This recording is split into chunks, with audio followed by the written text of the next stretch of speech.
Studying public health, and I'm the internal vice president at VSA. I'll be performing spoken word poetry for you. Just hope I'll explain afterwards.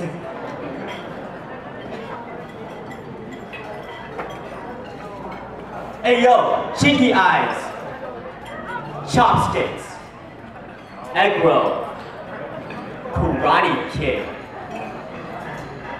I thought I was all of it. That's all that they would call me. So I thought that was all of me. They told me that my cheeky eyes couldn't see, so I proceeded to live blindly. They teased my family tree, how its roots are Vietnamese. So I swept my parents' past behind me, because it's their culture, not mine, right? Preserving culture, Mom, that's not tight. Because if it's your culture, why should I fight? I'm an American, Mom. Get your mind right.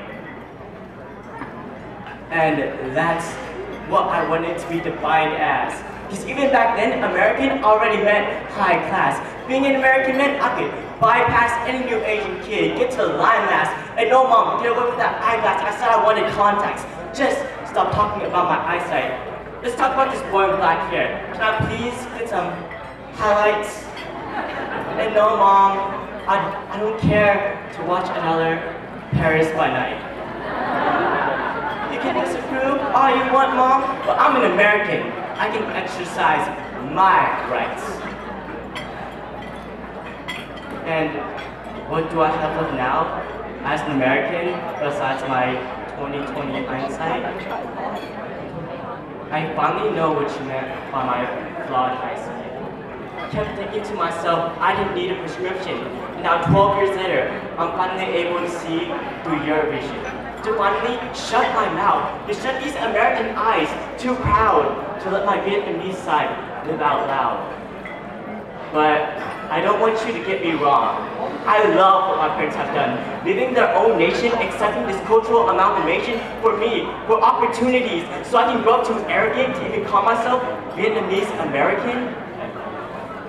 He said, we suffer so you can have fun. She said, honey, take this bright future and run. But no, Mom and Dad, I am not done.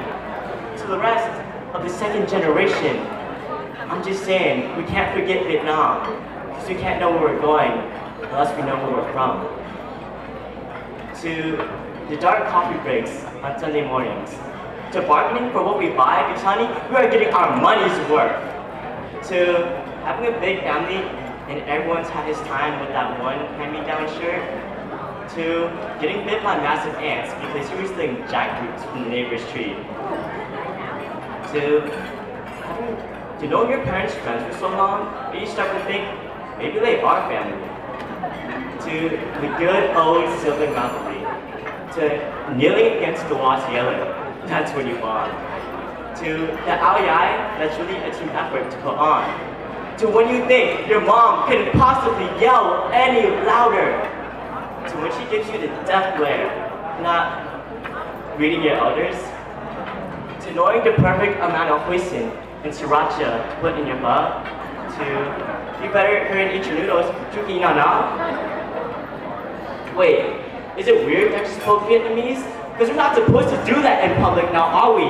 Remember last time at Walmart, Dad called for you loudly? How embarrassing, their accents are so heavy, it's really taking a toll. And you look at your American friends, how lucky, you just want to switch roles. But you're forgetting that that broken English is what makes you whole. And hey, I've been there before. It's totally fine.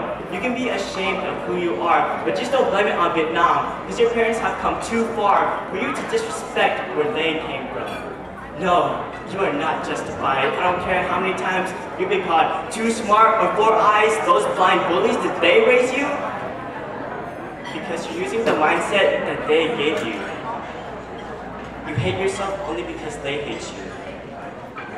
Look at what these close-minded people have made you. Because if I can be a bully, my mom, my dad, and me in one poetry piece, the least you can do is close your eyes and choose who you want to be. Yeah, don't you worry about them. They see what they want to see. Yeah, that's childish. And it's just humanity. Not everything's in your hands, but you should try to reach and change what you can. As for me, I'm not closing my eyes, because this part I want to see, because I am proud of who we've come to be. But I would stop until the day when these teenage girls and guys can say that they don't need to close their eyes to make a conscious decision. They're not afraid to be proud of that family tree. As Americans, I know that we are free, but damn right, we choose to be Vietnamese.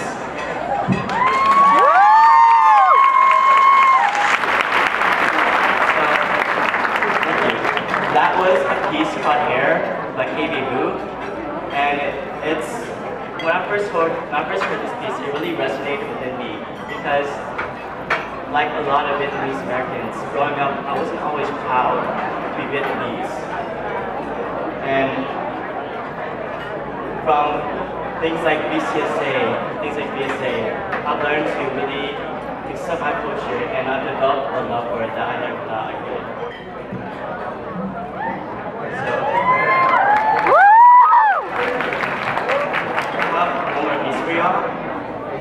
And a little background, recently I was in a cultural production where I played a teenage Vietnamese boy named Jonathan, and he's a typical Vietnamese son who didn't like his culture. He hated his parents, he hated his heritage, and there were some struggles. He learned to accept it.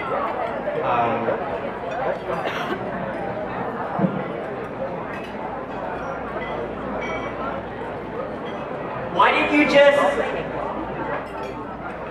if only you had, if only I had, for the words I never had the courage to say, for the boundaries that stood in the way of us communicating, I apologize for not being able to tear all of them down. Because you see, I found that it's easier to pass on the blame as opposed to sharing the pain that's inherent within this family, within our family. This pain, this shame that has weighed down on me is a cross I thought I only had to bear. But in reality, this boulder that makes us life has burdened you, Mom, much more than the chip that exists on my shoulders. I can't even seem to remember the cause, can't justify the reason for my embarrassment, because I realized how dumb I was. To allow society to dictate how I should feel about the woman who brought me into this world. I rationalized my fears, doing my best to reject what I thought would make me lose all self-respect, but no matter how much I wished away the reality of the situation, I know that the accumulated nail polish stains will forever be ingrained onto our hands.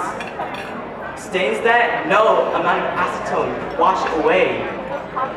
But it's clear to me now that these marks should not be viewed as stains anymore, but as the war paint of our people, as we continue to cut and polish away a home for ourselves within this country.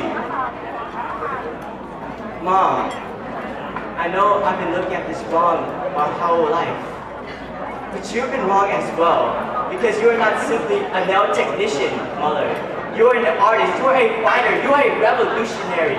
You have been selling yourself short all these years, because you were able to paint masterpieces on the smallest of canvases. You've endured 12-hour workdays, 7-day work weeks, and yet you were anything but weak. Being able to stand tall through it all, you keep your hair straight and your hands calloused as emblems of pride. You've been trying to show me that our past is nothing to hide from. But with hard work, our time will finally come. We will no longer laugh at the people who make fun of nail salons.